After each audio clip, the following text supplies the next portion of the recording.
আসসালামু আলাইকুম। আমার প্রাণের বাংলাদেশ এখন দুই ভাগে বিভক্ত, দুইটা শ্রেণীতে বিভক্ত। যারা বিভক্ত হওয়ার কোনো প্রশ্নই উঠতো না, কিছুদিন আগেও যে বিভক্ত হবে এই দুইটা শ্রেণী, এরকম কোনো বিষয়ই ছিল না। বাট 5ই আগস্ট দেশ স্বাধীন হওয়ার পর দুইটা শ্রেণীতে বিভক্ত হয়ে গেছে এবং এই শ্রেণীর এই ইস্যুটা নিয়ে পক্ষে বিপক্ষে নানান মত চলে আসতেছে। দুটো শ্রেণী হচ্ছে, একটা আমাদের শ্রদ্ধেয় শিক্ষক শ্রেণী এবং আরেকটা শ্রেণী হচ্ছে আমাদের কোমলমতি ভাই বোনেরা যারা ছাত্র ছাত্রী। তারা আজকে বাংলাদেশে ছাত্র কর্তৃক শিক্ষক নির্যাতনের ঘটনা সব জায়গায় হাইলাইটস হচ্ছে। ছাত্র কর্তৃক শিক্ষক নির্যাতিত হচ্ছে, অপমান হচ্ছে, অপদস্থ হচ্ছে, তাদেরকে জোর করে পদত্যাগ করানো হচ্ছে। এই নিয়ে দুটো কথা বলবো। ফার্স্ট অফ অল আমি শিক্ষকদের নিয়েই কথা বলবো। প্রথম কথাটা শিক্ষকদের নিয়েই বলবো। সেটা হচ্ছে, আমি জানি, আমি আমার নিজের চোখে কয়েকজন শিক্ষককে দেখেছি যারা ইতিপূর্বে তারা তাদের রাজনৈতিক পরিচয় প্রভাবকে কাজে লাগিয়ে দিনের পর দিন, বছরের পর বছর ক্লাসে উপস্থিত না হয়ে, ছাত্রদের সঙ্গে কোনো সম্পর্ক, কোনো পড়াশোনা না করিয়ে বেতন নিত।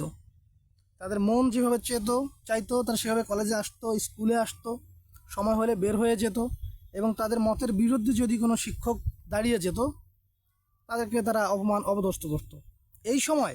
ওই সময়গুলোতে তাদের বিরুদ্ধে কথা বলার মতো কিন্তু কেউ ছিল না, কেউ কথা বলতো না, তারাই ছিল সর্বসর্বা। আমার প্রশ্ন হচ্ছে, শিক্ষক তারা হচ্ছে জাতি গড়ার কারিগর, তারা জাতিকে গড়বে। দেশ গড়ার দায়িত্ব হচ্ছে রাজনৈতিক ব্যক্তিদের। এন্ড আপনি একই সঙ্গে দেশও গড়বেন, জাতিও গড়বেন, এটা তো ভাই হইতে পারে না। সমস্ত দায়িত্ব তো আপনাকে দেয়নি, আর আপনি সমস্ত দায়িত্ব নিতে যাবেন কেন? আপনি জাতি গড়বেন। আপনারা শিক্ষা ব্যবস্থারও একটু সমস্যা আছে। আপনারা এই সময় এসে কিরিং কিরিং করতেছেন, তারপর হচ্ছে ব্যাঙের লাভ শেখাচ্ছেন, ছাত্রছাত্রীদেরকে ডিম ভাজা শেখাচ্ছেন, আলু ভর্তা কীভাবে করতে হবে শেখাচ্ছেন। ছাত্রদেরকে তো নৈতিকতা আপনারা শিক্ষা দিচ্ছেন না। যদি নৈতিকতা শিক্ষা দিতেন এই দিনটা আপনাদের জন্য দেখতে হইতো না। আর রাজনৈতিক খোলস থেকে যদি বেরিয়ে এসে এখন শিক্ষক হিসেবে নিজেকে প্রতিষ্ঠা করতেন তাহলেও এই দিনটা আসতো না। এবার আমি ছাত্রদের উদ্দেশ্যে কয়েকটা কথা বলি।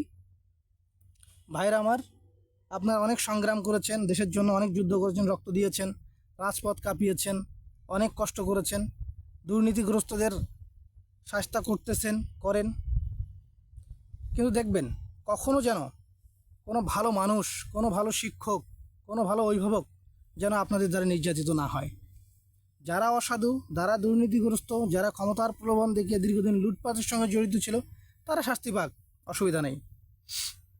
তবে এই প্রসেসটাকে আরেকটু ইজি করতে হবে। যেমন এই প্রসেসটা হচ্ছে, আমরা না গিয়ে আইনের মাধ্যমে, প্রশাসনের মাধ্যমে তাদের দুর্নীতির প্রমাণ দলিল সাপেক্ষে তাদেরকে যেন শাস্তি দেওয়া হয়।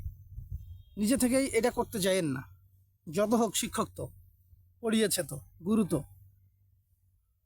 আর সর্বশেষ একটা আবেদন করতে চাই, আমাদের শিক্ষকদের, পুরো শিক্ষক সমাজের রাজনীতিটা আমার মনে হয় নিষিদ্ধ করা দরকার। শিক্ষকরা কেন রাজনীতি করবে? তার তো রাজনীতি করার কথা না, তারা জাতি গড়বে।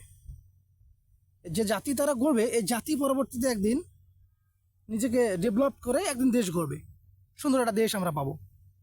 তারা জাতি গড়ার সঙ্গেই থাকুক, শিক্ষাদানের সঙ্গেই থাকুক, দেশটা ভালো থাকুক, আমরা ভালো থাকি।